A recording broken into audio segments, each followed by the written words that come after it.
Wayanad കമ്പമലയിലെ Maoist thunderbolt ഏറ്റുമുട്ടലിൽ കേസെടുത്ത് police. UAPA ചുമത്തിയാണ് കേസെടുത്തത്. പ്രദേശത്ത് പോലീസും തണ്ടർബോൾട്ടും തെരച്ചിൽ തുടരുകയാണ്. ദീപക് മോഹൻ വിശദാംശങ്ങളുമായി. ദീപക്, എന്തൊക്കെയാണ് കൂട്ടിച്ചേർക്കാനുള്ളത്? നികേഷ് കുമാർ, വയനാട് തലപ്പുഴ കമ്പമലയിൽ ഇന്നലെ രാവിലെയാണ് പോലീസിന്റെ തണ്ടർബോൾട്ട് സംഘവും മാവോയിസ്റ്റും തമ്മിൽ നേർക്കുനേർ വെടിവെപ്പുണ്ടായത്. കഴിഞ്ഞ തെരഞ്ഞെടുപ്പിന് 2 ദിവസങ്ങൾക്ക് മുൻപ് ഈ മേഖലയിൽ മാവോയിസ്റ്റുകൾ എത്തി. ഇവിടെ അടുത്തുള്ള തൊഴിലാളികളോട്, തോട്ടം തൊഴിലാളികൾ താമസിക്കുന്ന പാടികളുടെ ഉള്ള ഒരു പ്രദേശമാണ് കമ്പമല എന്ന് പറയുന്നത്. ഇവിടെ എത്തി അവർ ഇത്തവണത്തെ തെരഞ്ഞെടുപ്പ് വോട്ട് ബഹിഷ്കരിക്കണം എന്ന് ആഹ്വാനം ചെയ്തിരുന്നു. ഇതിനെ തുടർന്നാണ് ഇവിടെ പോലീസും തണ്ടർബോൾട്ടും വ്യാപകമായ പരിശോധനയും പട്രോളിംഗും നടത്തിയത്. അതിനിടയിലാണ് ഇന്നലെ രാവിലെ വനവികസന കോർപ്പറേഷൻ ഓഫീസിന് സമീപത്ത് വെച്ചുള്ള ഉൾവനത്തിന് സമീപത്ത് വെച്ച് തണ്ടർബോൾട്ടും മാവോയിസ്റ്റുകളും തമ്മിൽ വെടിവെപ്പുണ്ടായത്.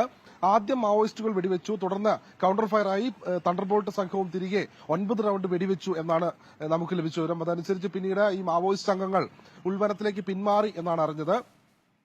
കബനിദളം വിംഗ് കമാൻഡർ CP മൊയ്തീന്റെ നേതൃത്വത്തിലുള്ള സംഘം, അതായത് ആഷിഖ്, സോമൻ, സന്തോഷ് കുമാർ എന്നീ 4 പേരടങ്ങുന്ന സംഘമാണ് കഴിഞ്ഞ തെരഞ്ഞെടുപ്പിന് 2 ദിവസം മുൻപ് ഇവിടെ എത്തിയത്.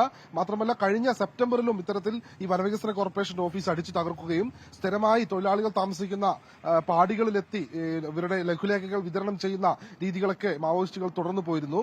മാത്രമല്ല, ഈ കമ്പമല എന്ന് പറയുന്ന പ്രദേശം കണ്ണൂർ ആറളവും അതുപോലെ തന്നെ കർണാടക വനാതിർത്തിയോട് ചേർന്ന് കിടക്കുന്ന പ്രദേശങ്ങളിലേക്ക് എളുപ്പത്തിൽ മാവോയിസ്റ്റുകൾക്ക് സഞ്ചരിക്കാൻ കഴിയുന്ന ഒരു സ്ഥലമാണെന്നും പോലീസിന് നേരത്തെ വിവരം ലഭിച്ചിരുന്നു. ഇതിനെ തുടർന്നാണ് പോലീസ് ഈ അന്വേഷണം ശക്തമാക്കിയത്. അതിനിടയിലാണ് ഇന്നലെ വീണ്ടും ഏറ്റുമുട്ടൽ ഉണ്ടായത്. ഈ ഏറ്റുമുട്ടലിലാണ് ഇപ്പോൾ പോലീസ് UAPA ചുമത്തി കേസെടുത്തിട്ടുള്ളത്.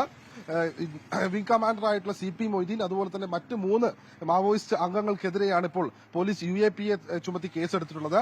ഏതായാലും ഈ മേഖലകൾ കേന്ദ്രീകരിച്ച് തണ്ടർബോൾട്ടിന്റെ കൂടുതൽ സേനാംഗങ്ങളും ഒപ്പം പോലീസും വിശദമായ ഊർജിതമായ തിരച്ചിൽ നടത്തുന്നുണ്ട്. നികേഷ്.